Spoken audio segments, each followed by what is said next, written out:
Bienvenue dans le Rex de la formation en ligne. Ici, pas de promotion, pas de vente, pas de success story maquillée, mais un vrai partage d'expérience. Je suis Mylène Henrat et dans ce podcast, chaîne YouTube, je documente tout. Mes réussites, mes outils, mes apprentissages, mais aussi mes erreurs, mes doutes et ces moments où le moral vacille. Alors si tu veux suivre mon parcours entrepreneurial sans filtre et voir l'envers du décor de la création d'une formation en ligne, tu es au bon endroit. Bienvenue dans ce second épisode où je vais vous partager les coulisses de mon bêta-test de ma formation hybride, c'est-à-dire e-learning et séance de connexion pour débriefer des notions abordées pendant la semaine de e-learning. Donc, comment ça s'est passé et comment j'ai procédé pour lancer mon bêta-test.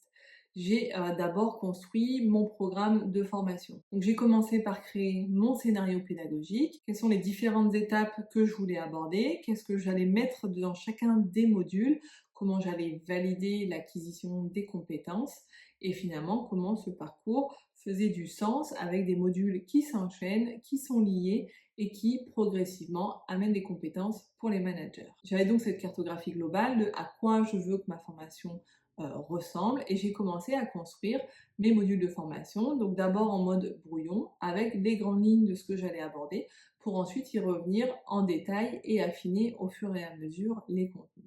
Pour lancer ce bêta-test, il a fallu déjà que je me mette en conditions réelles de formation, c'est-à-dire que je choisisse une plateforme d'hébergement pour mes formations, des outils pour valider l'interactivité pendant ce bêta-test et aussi les modalités de connexion, c'est-à-dire comment nous allions nous rencontrer chaque semaine et du coup de quoi j'avais besoin pour créer ces connexions. Donc là, j'ai pas mal regardé, j'ai téléchargé à peu près toutes les versions gratuites des options qui existaient. Donc j'ai essayé Digiformat, j'ai essayé System.io, j'ai essayé Teacheasy.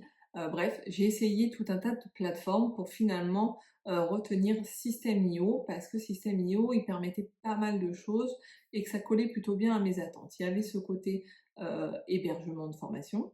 J'ai également aussi, il ne faut pas se leurrer, je pense que ça a influencé, vu quelques grands noms des réseaux qui utilisaient System.io. Donc forcément, je me suis dit, bon, si eux, ils l'utilisent, c'est que ça doit être pas mal.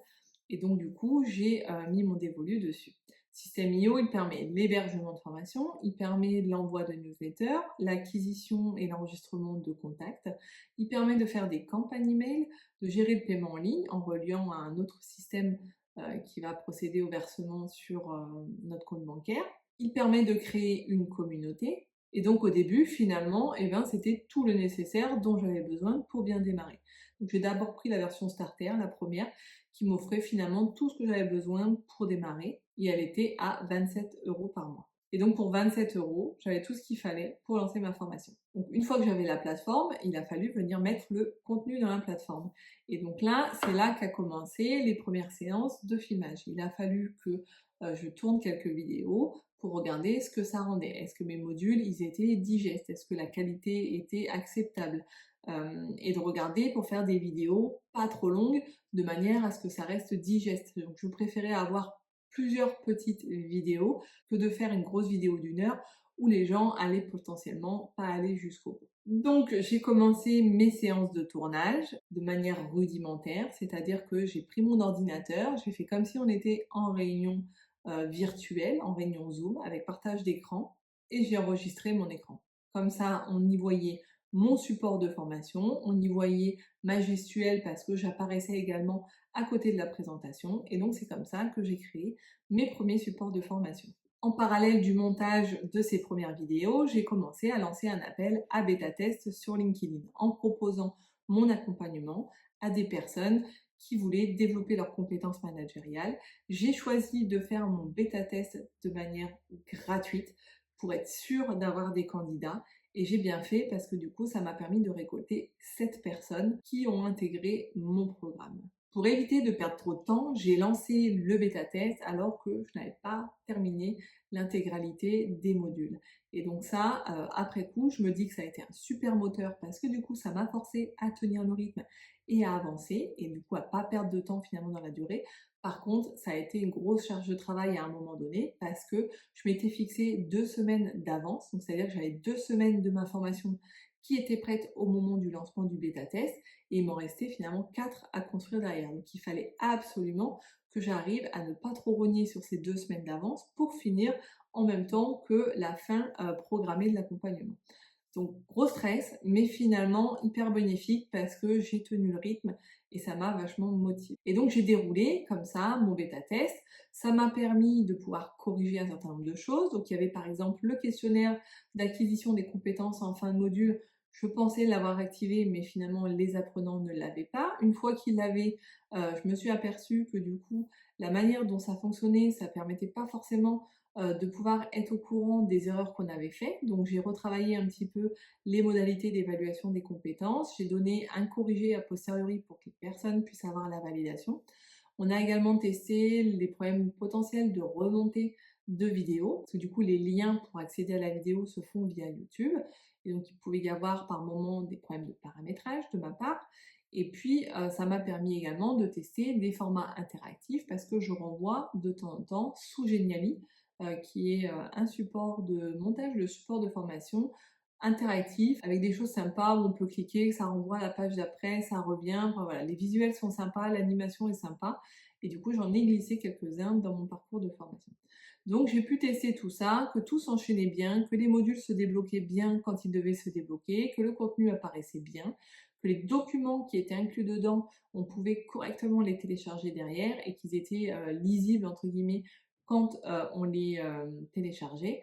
Et surtout, j'ai récolté pour chaque module, et ça c'était le deal, le bêta test il est gratuit, par contre en contrepartie je demandais un maximum de retours aux participants, et donc à chaque module ils avaient un questionnaire d'évaluation du module à réaliser avec ce qu'ils avaient aimé, ce qu'ils avaient moins aimé, ce qu'ils avaient vu comme problématique, comme point d'amélioration, comment avait été la durée des vidéos, est-ce qu'ils avaient trouvé des supports de bonne qualité, et à chaque module ils venaient me laisser une évaluation. Je crois qu'il y avait entre 10 et 12 questions par module de retour d'expérience pour me permettre d'améliorer l'expérience client.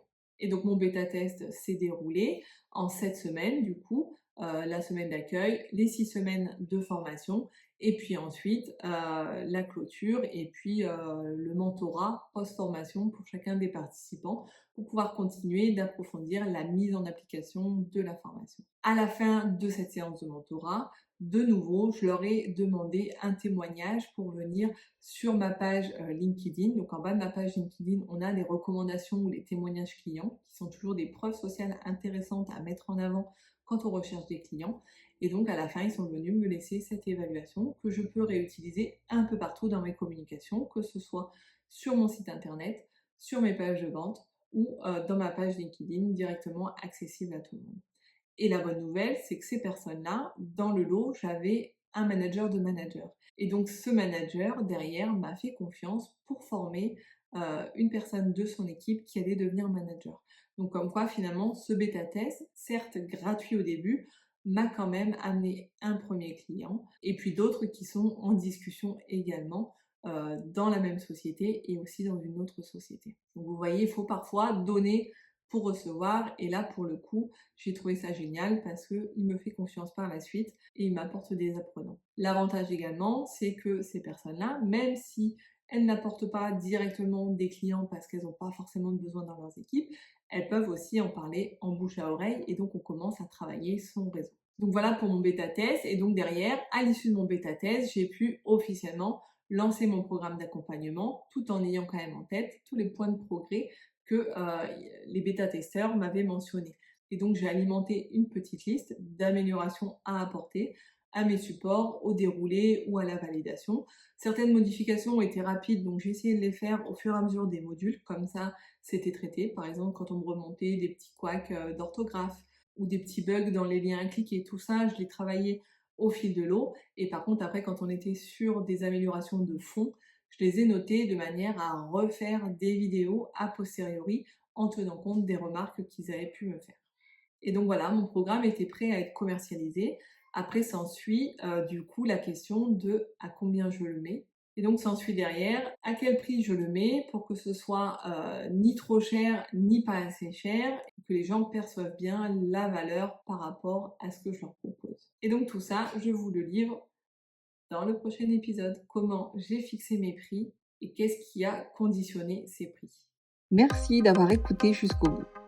Si cet épisode vous a plu, pensez à vous abonner et à laisser un commentaire.